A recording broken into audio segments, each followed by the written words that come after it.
good to see you. And I'm going to tell it like I see it.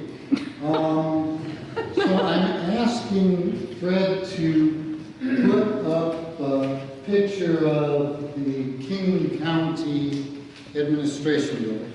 And you know why? Because I thought I should start this program off with a joke. And that's it. That's a joke.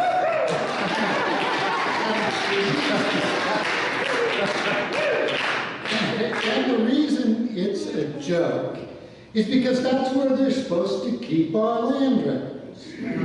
Now, ever since the Normans, back in the 13th century, they started putting land records together. And do you know why they did that? They did that so people could figure out who owned what. Right. Well, what happened? Why don't we tear this building down? Because it doesn't work for the land records. According to MERS, you don't need any land records. You can just have it following these notes out there that are nowhere that can be found. And the prosecutors don't seem to care about the law. Well, let me tell you about two laws.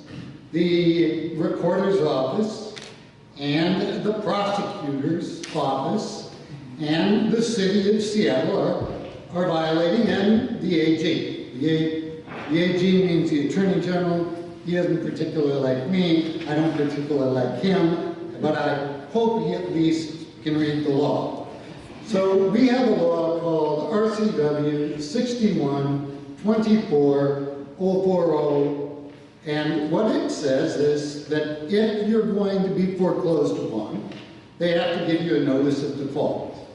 And in that notice of default, which has to be recorded in that building, they have to tell you how it got to the people that are foreclosing on you. There's supposed to be what's known as an assignment.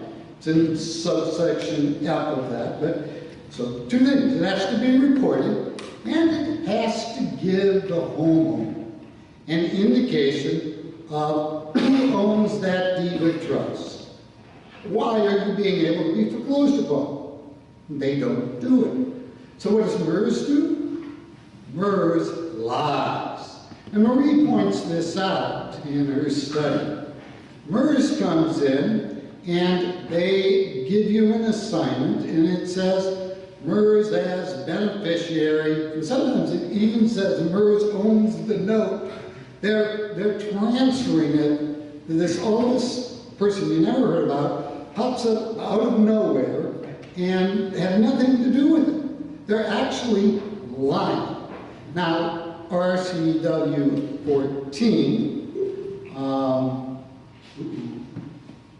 I think it's 1416.030 says the first thing you can't do is you don't even get to file something like that if you're not the beneficiary. So they're committing forgery. Next thing they're doing is they're lying. That's a felony too. That's false statement. And I gotta quit, but the joke's on us, and we need to make sure they understand we get it, and we need to get rid of our two-party system. Thank you.